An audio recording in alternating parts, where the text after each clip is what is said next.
L'agence de l'eau Rhône-Méditerranée-Corse présente la collection L'eau y es-tu?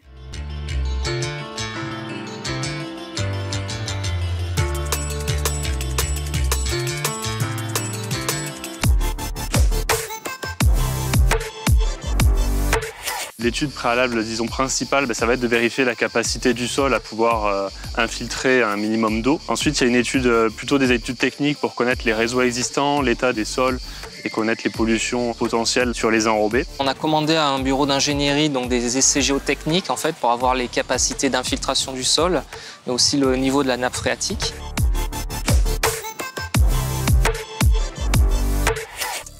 Ici, toute l'eau qui tombe sur la cour, il n'y a aucune goutte d'eau qui part au réseau puisque tout s'infiltre directement dans le sol. Ça permet aussi d'éviter que tous les déchets qui traînent par terre, quand il pleuvait sur le macadam, la pluie lave un petit peu tout ça, amène les papiers dans les égouts et hop, ça part finalement nourrir les continents de déchets dans les océans. Et là, vu que le sol est perméable, il n'y a plus ce phénomène-là.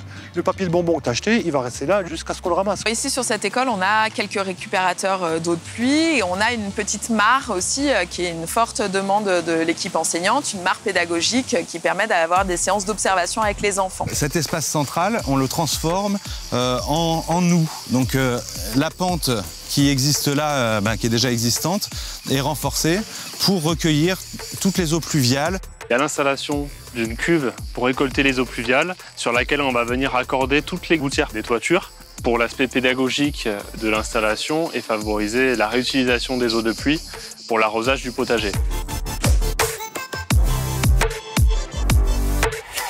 Toutes les classes sont en parois vitrées exposées au sud. C'est une situation qui est quand même assez terrible en termes de chaleur, surtout avec une surface minérale en pied de façade. Donc là, on a aussi réussi à travailler le projet avec des pergolas qui soient inscrites dans le programme comme des structures agrimpantes. La chaleur, il y a déjà une évolution due à la présence de ces masses végétales qui sont plus présentes maintenant. Mais l'impact véritable, il faudra le mesurer dans quelques temps, quand les arbres se seront développés, parce que là, ils viennent d'être plantés. Des matériaux comme les copeaux de bois. On peut avoir des espaces en terre-pierre et on a des espaces aussi en stabilisé qui sont vraiment faits pour être piétinés pour les zones actives, qui eux ne sont pas perméables à 100%. Il y a tout un enjeu sur les sols durs, qu'on veut non fluents. Alors effectivement, là on a fait le choix d'avoir des espaces sportifs qui soient sur sol fluent. Jusqu'à maintenant, ou dans les années passées, on cherchait à lutter contre le développement de la moindre brin d'herbe au pied d'un mur, etc. Là, c'est le contraire. L'intérêt de ces espaces-là, c'est que ce sont des sols qui peuvent potentiellement se végétaliser aussi. Ça veut dire que dans les endroits de sol sablé où on ne va pas marcher, ou très peu, il va y avoir des petites herbes qui vont pouvoir s'installer.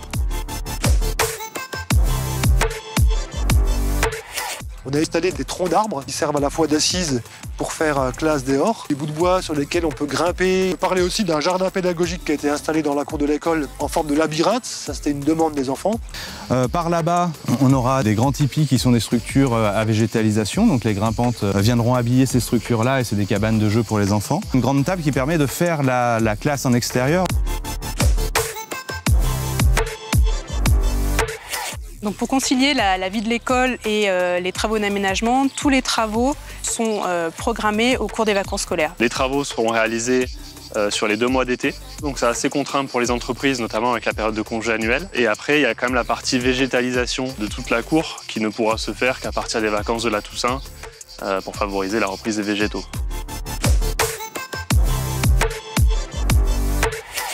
C'est plus vraiment une question d'entretien, c'est plus une question de comment on le fait vivre cet espace-là. Parce qu'on est sur des espaces qui sont plus statiques, qui ont forcément une dynamique. On a semé de l'herbe, donc il y a de l'herbe qui va pousser. Ça va avec aussi une acceptation d'une végétation plus spontanée, moins maîtrisée, moins régulée. Et du coup, on a des travaux de gestion, globalement. On est sur des espaces plus fragiles, mais on arrive à avoir un entretien assez rationnel qui nous permet de ne pas faire exploser les coûts de gestion sur ces espaces. Ce qu'on choisit, c'est une palette végétale qui n'a pas besoin d'entretien, n'a pas besoin de venir les tailler, etc.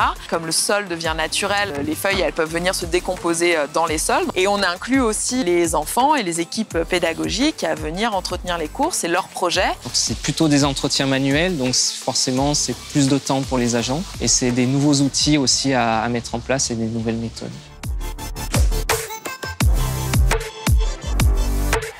On consacre un budget de Environ 430 000 € pour faire trois cours. Mais donc, on a ces 3 grands postes, végétation, mobilier et traitement des sols, les sols étant vraiment le budget le plus important dans ces chantiers-là.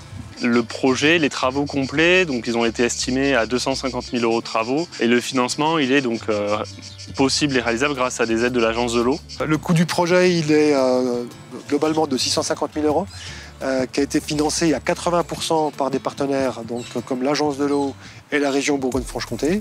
Et la ville a financé les 20% restants. Le budget de l'opération est de 150 000 €, donc c'est un budget issu du service Nature en Ville de la mairie de Grenoble. Donc ce budget de 150 000 € couvre à la fois la concertation qui a été organisée à la fin 2021, début 2022, et bien sûr le gros de ce budget va concerner les travaux.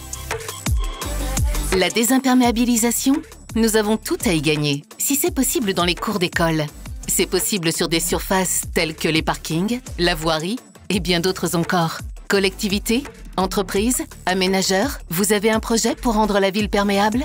L'Agence de l'eau vous accompagne.